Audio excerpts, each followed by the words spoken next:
I know this is a mechanical and electrical duty to check it, but you as the operators should check that if the electromotor is rotating in the right direction or not. It's a very common problem and it can lead to a lot of different problems during the operation, and especially during the startup, it can damage the compressor, the shaft, and even the impellers. Okay, let's see what is the most, again, you can see that high vibration can happen to rotary compressors too. And as you can see here, there is a huge number of causes that can lead to high vibration, okay? So you should be aware of vibration and monitoring the vibration continuously. I have a question. Do you think, we talked about the natural frequency, do you think that resonance can happen to a rotary compressor or not? Why? Because the speed is not high. Exactly, exactly. It's very important. Keep it in mind. For starting centrifugal compressor, during the startup from 0 speed to the normal speed of the compressor, we are worried about resonance and natural frequency. But for rotary compressor, in most of the cases, we can say that you don't have any worry about the resonance because the speed is too low. That's why you can see that this is not one of the problems. High ampere of electromotor is another common problem. As we said, maybe the amount of service liquid is too much. It can lead to high ampere of the electromotor too.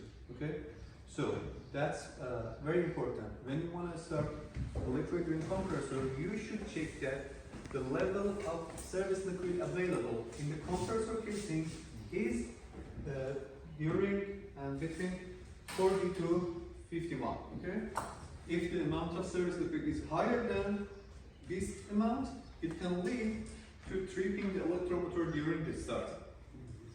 Okay, keep it in mind. Let's see the next slide.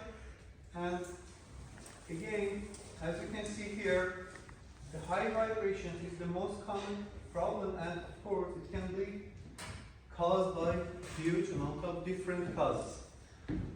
Till now we have talked about troubleshooting of centrifugal, reciprocating, and generally talking about rotary compressors. From now on, we want to focus on the common problems of liquid ring compressors, okay?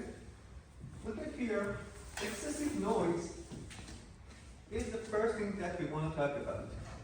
What do you think can be the causes of excessive noise for a liquid ring compressor? Don't look at this slide. Sure, I want your side to see. Yeah. What do you think? You are walking through the unit and you can hear a huge amount of noise from the compressor. What is the first point that you are suspect? Cavitation. Cavitation. As you Exactly. told, yes, the sound Exactly. is like. So, the type of sound you hear during the operation is very important. And all of you know that the cavitation is going to sound like sands in the... Yeah, exactly. But what other... Not filled, the compressor not filled with liquid. Maybe we can say it in a better way. If the liquid which is filling the compressor is has a bad quality, it means it contains contaminants, okay? And again, sometimes the suction strainer is not working well, okay? And a huge amount of contaminants has come to the compressor. It can lead to a huge amount of noise during the normal operation of the compressor. So these are the main reasons. If you are sure that no cavitation is happening and the liquid available in the liquid ring compressor, which is service liquid, has good quality, you can be sure that you are not going to experience noises. Okay? Excessive horsepower is another common problem, and we can understand it by how much is the ampere of the electromotor. Okay? Generally, the electromotor is the driver of the compressor, and you should always check how much is the ampere in the LCD, you can see some red mark for the ampere, okay?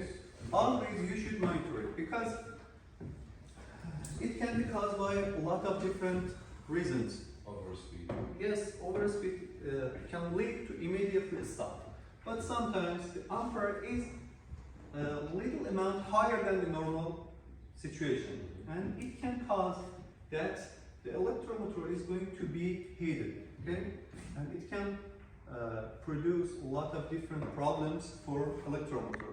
So, electromotor is in well situation till its ampere is at the normal ampere. If the ampere is at higher amounts, it can lead to a lot of different problems, okay? And you should continuously monitor the ampere.